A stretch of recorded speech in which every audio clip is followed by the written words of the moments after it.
Good evening friends. इस video में हम हमारी इंडियन पॉलिटी की सीरीज़ का पार्ट 7 डिस्कस करेंगे। आज की वीडियो में हम फंडामेंटल राइट से रिलेटेड इंपॉर्टेंट फैक्ट्स पढ़ेंगे और प्रीवियस ईयर क्वेश्चंस को देखेंगे। तो चलिए शुरू करते हैं। पहला क्वेश्चन है, which part of constitution deals with the fundamental rights. Fundamental rights कौन से पार्ट में है? Part 3 of constitution. और कौन से आर्टिकल हैं? आर्टिकल 12 से 35। Next question, who has been vested with the power to ensure the enforcement of fundamental rights through the constitution। संविधान ने किसको पावर दी है हमारे फंडामेंटल राइट्स को एनफोर्स कराने की? किसको दी है? सुप्रीम कोर्ट और हाई कोर्ट्स। सुप्रीम कोर्ट्स और हाई कोर्ट्स। नेक्स्ट देखते हैं, right to equality has been put under which article. Right to equality कौन से आर्टिकल में है? Article 14 to article 18। Next question देखते हैं, in matter of public employment which article provides for the equality of opportunity to all Indian citizens. प्रत्येक भारत के नागरिक को इक्वल अपॉर्चुनिटी किसी भी पब्लिक एम्प्लॉयमेंट के लिए कौन से आर्टिकल के तहत मिलती है? तो आर्टिकल है article 16 clause 1, article 16 clause 2। Next question देखते हैं, provision regarding the untouchability has been made under. Untouchability के रिगार्डिंग जो प्रोविजन है वो कौन से आर्टिकल में है? आर्टिकल 17 में है। कौन से आर्टिकल में? आर्टिकल 17 में। Next question, article 18 is related to. Article 18 किससे रिलेटेड है? Abolition of title. किससे रिलेटेड? Abolition of title. जैसे इसमें हम कोई भी व्यक्ति, इस आर्टिकल के तहत कोई भी व्यक्ति अपने नाम के आगे या पीछे भारत रत्न और पद्म भूषण, पद्म विभूषण, इस तरह के कोई भी टाइटल नहीं लगा सकता, मगर वह डॉक्टर, इंजीनियर लगा सकता है क्योंकि वह उसने एजुकेशन प्राप्त करके वह टाइटल लिया है। नेक्स्ट क्वेश्चन देखते हैं, under which article it has been provided that any a person accused of any crime shall not be force to become a witness against himself. किसी भी व्यक्ति को खुद के खिलाफ गवाही देने के लिए मजबूर किस आर्टिकल के तहत नहीं किया जा सकता? तो कौन सा आर्टिकल है? Article 20 clause C. आर्टिकल 20 के सी क्लॉज के अकॉर्डिंग किसी भी व्यक्ति को खुद के खिलाफ गवाही देने के लिए मजबूर नहीं किया जा सकता। नेक्स्ट क्वेश्चन देख लेते हैं, which article provide for provision right against exploitation of children. बच्चों के शोषण के खिलाफ जो राइट है वो कौन से आर्टिकल के अंडर है? आर्टिकल 24। नेक्स्ट क्वेश्चन देख लेते हैं, the term Hindu mention under article 25 of constitution of India also includes. जो हिंदू टर्म मेंशन की गई है आर्टिकल 25 में कॉन्स्टिट्यूशन ऑफ इंडिया में, उसके तहत कौन से धर्म और आते हैं? उसमें आते हैं बुद्धिज़्म, जैनिज़्म एंड सिखिज़्म। उसमें लिखा है कि यहाँ हिंदू वर्ड मेंशन है, लेकिन हिंदू में बुद्धिज़्म, सिखिज़्म, जैनिज़्म को भी समझा जाएगा। नेक्स्ट क्वेश्चन देखते हैं, right to property is currently regarded as. जो राइट टू प्रॉपर्टी हमारा पहले फंडामेंटल राइट होता था एक, उसको 44th कॉन्स्टिट्यूशनल अमेंडमेंट एक्ट से निकाल करके उसको क्या राइट बना दिया था? अब वह लीगल राइट है या कॉन्स्टिट्यूशनल राइट है, अब वह फंडामेंटल राइट नहीं है। नेक्स्ट क्वेश्चन देखते हैं, right to information happens to be fundamental right provided under. जो राइट टू इन्फॉर्मेशन है वो फंडामेंटल राइट है, वो कौन से एक्ट से है? किस एक्ट के अंडर है? तो कौन सा एक्ट है? Right to information act 2005। Next question देख लेते हैं, which article provides provisions for reservation of economically weaker section. जो ईडब्ल्यूएस का रिजर्वेशन है ये कौन से आर्टिकल के अंडर मिला है? आर्टिकल 15 क्लॉज 6 और आर्टिकल 16 क्लॉज 6। याद रखिएगा, ईडब्ल्यूएस का जो रिजर्वेशन है वो किस आर्टिकल के अंडर मिला है? Article 15 clause 6, article 16 clause 6। Next देखते हैं, which article can not B suspend during emergency under article 352।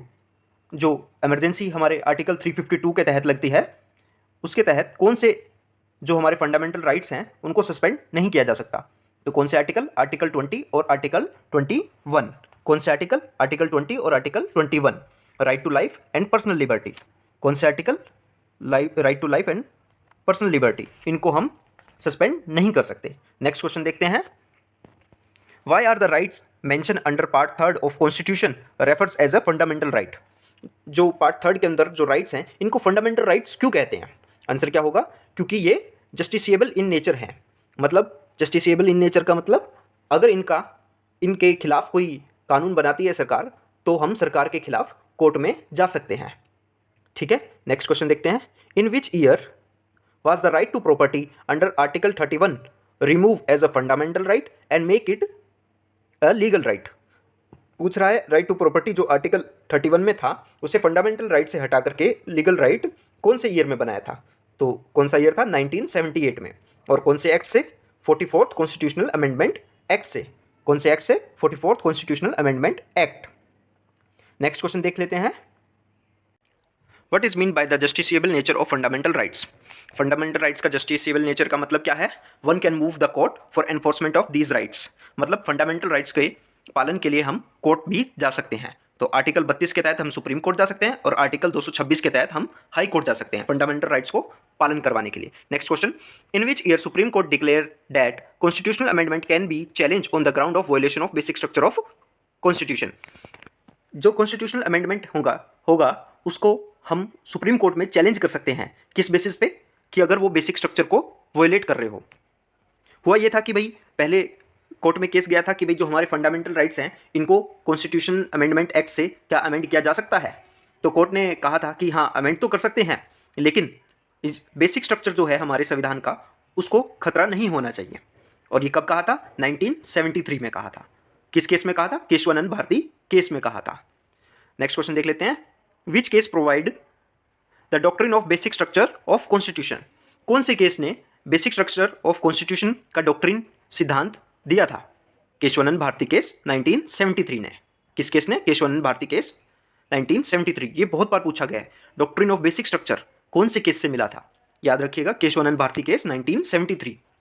Next question, which article under fundamental rights provides the judicial review of all the legislation? जितने भी कानून हमारे संसद में बनते हैं उनको फंडामेंटल राइट्स के कौन सा फंडामेंटल राइट्स उसको जुडिशियल रिव्यू के लिए रखता है? तो कौन सा राइट है? आर्टिकल 13। नेक्स्ट क्वेश्चन देखते हैं। The notation of judicial review is taken from which country? जो ये जुडिशियल रिव्यू का कंसेप्ट है ये हमने किस कंट्री से लिया है? ये हमने लिया कॉन्स्टिट्यूशन ऑफ यूएसए से, अमेरिका के संविधान से। Next question, what exactly is meant to equality before law as under article 14? जो आर्टिकल 14 में हमारे इक्वालिटी बिफोर लॉ है इसका क्या मतलब है? इसका मतलब है all persons are equal in the eye of law. कानून की नज़रों में सब व्यक्ति बराबर हैं। नेक्स्ट क्वेश्चन देखते हैं। What is meant by equal protection of law? जो इक्वल प्रोटेक्शन ऑफ लॉ है इसका क्या मतलब है? इसका मतलब है equal treatment of equal circumstance and unequal treatment to be unequal. जो इक्वल ट्रीटमेंट मिलेगा कानून की नज़रों में इक्वल सर्कमस्टांस में, अगर सर्कमस्टांस अलग हैं तो अलग ट्रीटमेंट मिलेगा। जैसे किसी क्राइम के लिए एक बच्चे को सज़ा अलग मिलेगी, एक महिला को जो कि मान लीजिए गर्भवती है उसको सज़ा अलग मिलेगी, किसी व्यक्ति को जो जवान व्यक्ति है उसको सज़ा अलग मिल सकती है। और सर्कमस्टांस भी अलग अलग देखे जा सकते हैं कि उसने किस सर्कमस्टांस में कौन सा क्राइम किया है। अलग अलग सर्कमस्टांस के लिए अलग अलग पनिशमेंट मिल सकती है। Next question, which article of Indian constitution provide for provision of discrimination by the states and individual against any citizen on a certain ground? जो ये डिस्क्रिमिनेशन का प्रोविज़न है इसको डिस्क्रिमिनेशन को प्रोहिबिट करने के लिए प्रोविज़न किस आर्टिकल में है? आर्टिकल 15 में। और किस ग्राउंड पे डिस्क्रिमिनेशन नहीं कर सकते? ना ही स्टेट ना ही कोई व्यक्ति किस ग्राउंड पर नहीं कर सकता? रिलीजन के, धर्म के आधार पर, रेस के आधार पर, कास्ट के आधार पर, सेक्स के आधार पर और बर्थ ऑफ प्लेस के आधार पर। नेक्स्ट क्वेश्चन देखते हैं। Under what article the state has the power to make special provision for women and childrens as exception of prohibition of discrimination? जो ऊपर हमने क्वेश्चन देखा प्रोहिबिशन ऑफ डिस्क्रिमिनेशन कि हम किसी भी व्यक्ति को डिस्क्रिमिनेट नहीं कर सकते रिलीजन, रेस, कास्ट, सेक्स और बर्थ ऑफ प्लेस के आधार पर, लेकिन स्पेशल प्रोविज़न हम बना सकते हैं महिलाओं के लिए और बच्चों के लिए। तो ये कौन से आर्टिकल में है? ये आर्टिकल 15 के अंदर ही है, लेकिन ये क्लोज कौन सा है? आर्टिकल 15 का 3rd क्लोज है।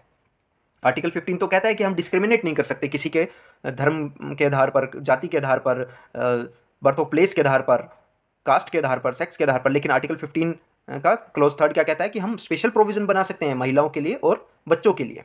नेक्स्ट क्वेश्चन देखते हैं। Which article empower the states to make provision for the reservation in the matter of promotion of schedule caste and schedule tribes?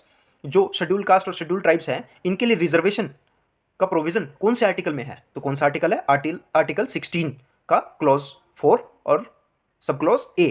Article 16 का क्लोज 4 और सब क्लोज ए। और इसको कब ऐड किया गया था? 77th कॉन्स्टिट्यूशनल अमेंडमेंट एक्ट से 1995 में। नेक्स्ट क्वेश्चन देखते हैं, freedom of press is implicit under which fundamental right. जो फ्रीडम ऑफ प्रेस है ये कौन से फंडामेंटल राइट के तहत है? आर्टिकल 19 के तहत। आर्टिकल 19 क्या है? Right to freedom of speech and expression. The protection of civil right act 1955 was pass by parliament to ensure which fundamental right. तो ये आर्टिकल 17 के लिए था, protection of civil right act 1955, और आर्टिकल 17 क्या है? Abolition of untouchability. नेक्स्ट देखते हैं, right to form cooperative societies become a fundamental right in which year.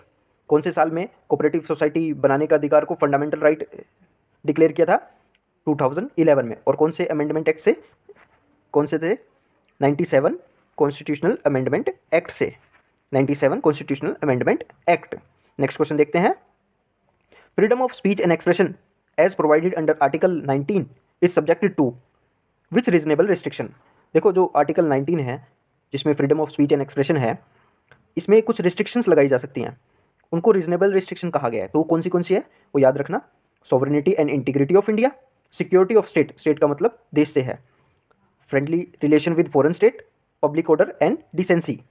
Next question देखते हैं, inner line permit system currently in force in state of Arunachal Pradesh, Nagaland and Mizoram is an exception to which fundamental right. जो inner line permission है ये कौन से fundamental right के लिए exception है? तो ये है आर्टिकल 19 क्लोज ए के लिए, और क्लोज ए में भी डी और ई सब क्लोज के लिए। आर्टिकल 19 ए के क्लोज सब क्लोज डी और सब क्लोज ई के लिए क्या कहते हैं? Clause sub clause D, freedom to move freely throughout the territory of India.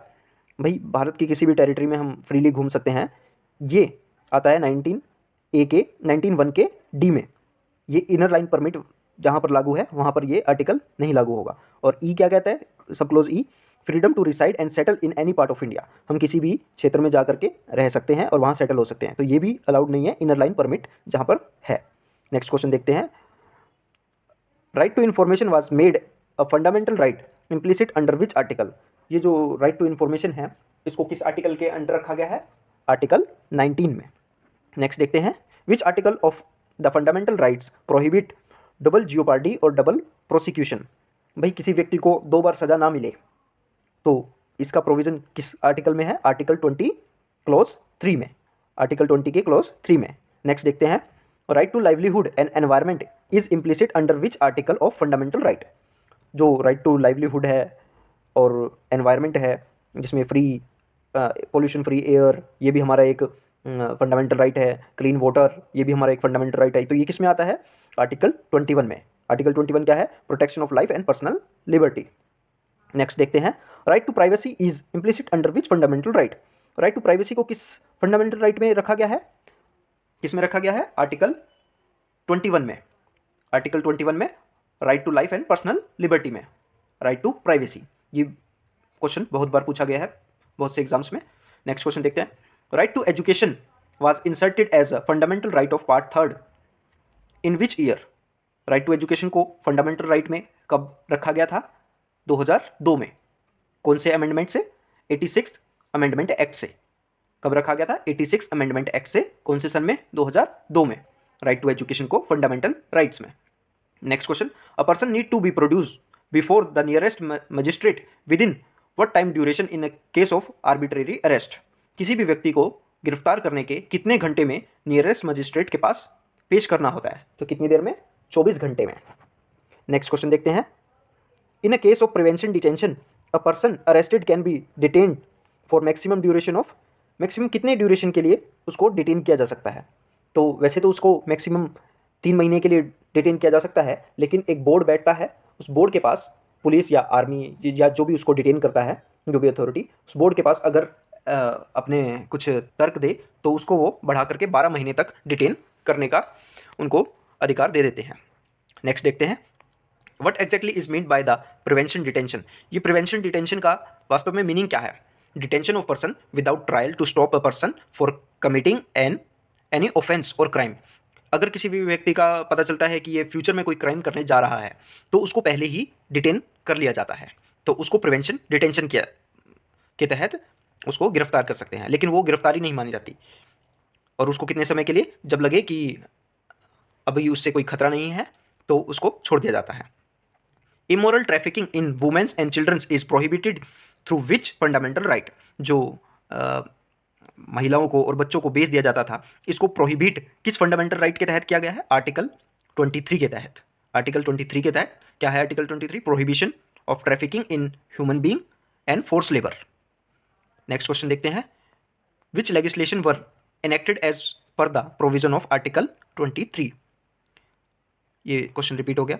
Article 23 के तहत कौन से कानून बनाए गए हैं? Immoral trafficking prevention act 1956। अच्छा, ये क्वेश्चन पूछा जा सकता है कि इमोरल ट्रैफिकिंग एक्ट जो 1956 है ये कौन से आर्टिकल के तहत है? तो इसका आंसर हो जाएगा आर्टिकल 23। नेक्स्ट क्वेश्चन देखते हैं, freedom of conscience is provided under which fundamental right? तो ये किसमें है? आर्टिकल 25 में। Education institution with regard to freedom of imparting religious instructions are categorize under which article? तो एजुकेशन इंस्टीट्यूट को किसी भी धर्म से रिलेटेड कोई भी इंस्ट्रक्शंस होगी वो किस आर्टिकल के अंडर है? Article 28। Article 29 provides how many type of minority? ये अच्छा क्वेश्चन। आर्टिकल 29 के तहत कितने तरह की माइनॉरिटी है? तो दो तरह की माइनॉरिटी, एक रिलीजियस माइनॉरिटी, एक दूसरा लिंग्विस्टिक माइनॉरिटी। भाषा के आधार पर और धर्म के आधार पर माइनॉरिटी है हमारे संविधान में, ध्यान रखिएगा। दो ही आधार पर माइनॉरिटी है, धर्म के आधार पर और भाषा के आधार पर, आर्टिकल 29 के तहत। Next question, which article was refer as a heart and soul of constitution of by B.R. Ambedkar? B.R. Ambedkar के तहत हमारे संविधान का कौन से आर्टिकल को heart and soul of constitution कहा जाता है? ये क्वेश्चन बहुत बार पूछा गया है और आगे भी पूछा जा सकता है। तो इसका आंसर क्या है? Article 32, right to constitutional remedy for enforcement of fundamental rights. मान लीजिए किसी भी व्यक्ति को लगता है कि उसके फंडामेंटल राइट्स का खनन हुआ है, उसके फंडामेंटल राइट्स का वायोलेशन हुआ है, तो वो किस आर्टिकल के तहत सुप्रीम कोर्ट में जा सकता है? आर्टिकल 32 के तहत। नेक्स्ट क्वेश्चन देखते हैं, which court has a wider scope in case of issuing writs? अच्छा, पूछ रहा है कि किस कोर्ट के पास स्कोप ज़्यादा है रिट्स को इशू करने का। रिट्स कब इशू करते हैं? जब किसी भी व्यक्ति के मौलिक अधिकारों का खनन होता है, फंडामेंटल राइट्स का वायोलेशन होता है, तो कोर्ट्स रिट्स इशू करते हैं। तो कौन से कोर्ट रिट्स इशू करते हैं? या तो हाई कोर्ट या सुप्रीम कोर्ट। जो हाई कोर्ट रिट्स इशू करते हैं ये बहुत सारे मैटर्स में कर सकते हैं, ज़्यादा मैटर्स में कर सकते हैं कंपेयर टू सुप्रीम कोर्ट। और ये कौन से आर्टिकल के तहत करते हैं हाई कोर्ट? आर्टिकल 226 के तहत करते हैं। इसलिए हाई कोर्ट के जो रिट्स इशू करने की पावर है वो सुप्रीम कोर्ट से ज़्यादा है। नेक्स्ट देखते हैं, the writs of habeas corpus can be issued against whom? जो हैबियस कॉर्पस है ये रिट्स किसके खिलाफ इशू की जा सकती है? किसके खिलाफ? स्टेट के खिलाफ, एग्जीक्यूटिव के खिलाफ और किसी भी एक इंडिविजुअल के खिलाफ। Next question, writs of mandamus can be issue again which body? जो ये मैंडेमस रिट है ये किसके खिलाफ, किस बॉडी के खिलाफ इशू की जा सकती है? तो ये किसके खिलाफ? अगेंस्ट एग्जीक्यूटिव और इन्फीरियर जुडिशियल बॉडी। मतलब हाई कोर्ट उसके नीचे वाली कोर्ट को इशू कर सकता है मैंडेमस, और सुप्रीम कोर्ट उससे नीचे वाले हाई कोर्ट और उनसे भी नीचे कोर्ट को इशू कर सकता है। Next question, for how many duration can a section 144 remain in force? जो धारा 144 है वो कितने समय के लिए लग सकती है? तो मैक्सिमम कितने समय के लिए लग सकती है? 2 महीनों के लिए। Next question, which writ can be issued only against judicial और क्वासी जुडिशियल बॉडी? जो कौन सी रिट है जो केवल और केवल जुडिशियल और क्वासी जुडिशियल बॉडी के खिलाफ लग सकती है? तो कौन सी है? Writs of prohibition and certiorari. Writs of prohibition and certiorari. Next question, which writs ensures legality of qualification of person hold an office? तो कौन सी रिट है वो है कोवरेंटो। कोवरेंटो मतलब कि आप किस अधिकार से इस पोस्ट पर, इस सीट पर बैठे हैं। ये रिट इशू करके हम उस पर्सन के ऑफिस के क्वालिफिकेशन को जान सकते हैं, पूछ सकते हैं। Next question, which article restrict the fundamental rights enjoy by the member of arm force and police force और इंटेलिजेंस ऑर्गेनाइजेशन? जो हमारी पुलिस फोर्स है, आर्म फोर्स है और इंटेलिजेंस ऑर्गेनाइजेशन है, इनको इनके फंडामेंटल राइट को रिस्ट्रिक्ट कौन सा आर्टिकल करता है? आर्टिकल 33। कौन सा आर्टिकल? आर्टिकल 33। नेक्स्ट क्वेश्चन देखते हैं, which article lay down restriction on the fundamental rights when the martial law is in force? जब मार्शल लॉ हमारा लग जाता है किसी भी स्थान पर तो फंडामेंटल राइट्स को रिस्ट्रिक्ट कौन सा आर्टिकल करता है? आर्टिकल 34। नेक्स्ट क्वेश्चन देखते हैं, section 144 can be impose by which authority? जो धारा 144 है ये कौन लगाता है? डीएम, डिस्ट्रिक्ट मजिस्ट्रेट लगाता है। नेक्स्ट क्वेश्चन देखते हैं, which writ can not be issue against the private individual and president and governor of state? ये मैंडेमस जो रिट है ये ना तो केवल ना किसी प्राइवेट इंडिविजुअल के लिए खिलाफ, ना प्रेसिडेंट के खिलाफ, ना गवर्नर के खिलाफ इशू की जा सकती। तो याद रखिएगा कौन सी रिट? Mandamus writ. तो गाइज यही था आज की वीडियो में। PDF डाउनलोड करने के लिए टेलीग्राम चैनल को ज्वाइन कर लीजिए और अगर वीडियो अच्छा लगे तो वीडियो को लाइक कीजिए, शेयर कीजिए, कमेंट कीजिए और इसी तरह की और वीडियोस और नेक्स्ट पार्ट के लिए चैनल को सब्सक्राइब जरूर कीजिए। Thank you.